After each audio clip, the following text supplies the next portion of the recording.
आज बुधवार आहे, मार्गशीर्षातला बुधवार। खऱ्या अर्थाने गेल्या 4-5 वर्षात तुम्ही रत्नागिरी शहरामध्ये अगदी सगळ्याच ठिकाणी बघू शकत असाल की नाक्यानाक्यावरती अशी फुलांची, फळांचे असे स्टॉल लागलेले आहेत। आणि हे स्टॉल कशासाठी असतील तर उद्या आहे मार्गशीर्षातला गुरुवार आणि मोठ्या संख्येने महिला वर्ग मार्गशीर्षातल्या गुरुवारचं लक्ष्मीचं व्रत इथे करताना दिसतात। आणि त्यांचं हे व्रत पूर्ण करण्यासाठी लागणारी जी काही सामग्री आहे तर ती सामग्री विकण्याचं काम इथे केलं जातं आणि त्याच्यासाठी मोठा रिस्पॉन्स या परिसरामध्ये बघायला मिळतो। आज दुपारी मी हे शूट करते त्यामुळे थोडीफार कमी गर्दी तुम्हाला बघायला मिळेल, पण संध्याकाळी 5 नंतर इथे मोठ्या संख्येने महिला वर्ग तसेच पुरुष वर्गही मोठ्या संख्येने इथे आलेले दिसतात।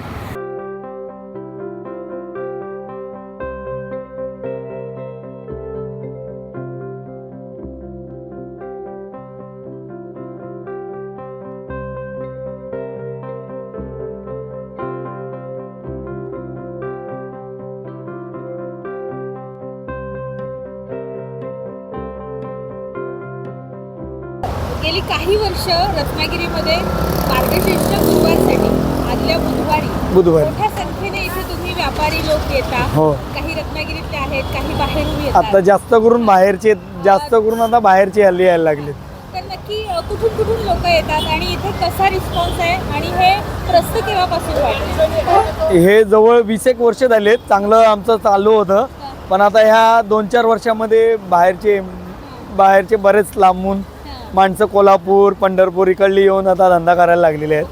त्याच्यामुळे पण रिस्पॉन्स असतो रत्नागिरीकरांचा?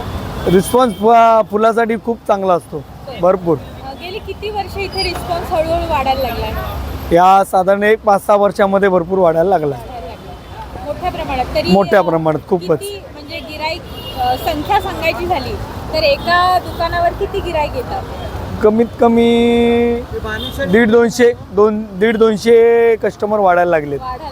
हां, पर एका स्टॉलला असे साधारणपणे आता पूर्वी फक्त 15 स्टॉल लागायचे आणि आता जवळजवळ 70 ते 80 स्टॉल लागायला लागलेत। आता आपले मराठी माणसं पण बेरोजगार आहेत, तेही आता या धंद्यामध्ये यायला लागलेले आहेत। ते एक चांगलं झालं आहे। आता परप्रांतीय भरपूर आहेत।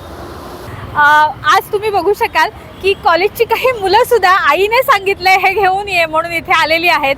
तर जाता जाता काहीतरी खरेदी करायची आणि घेऊन जायची। अगदी गावागावामध्ये हे व्रत केलं जात आहे, मोठ्या प्रमाणात ह्याची संख्या वाढलेली आहे आणि या सगळ्याचा रत्नागिरीच्या आर्थिक उलाढालीवरही तेवढाच जास्त परिणाम पाहायला मिळतो। तरुण भारत संवादसाठी रत्नागिरीहून मी विभा कदम।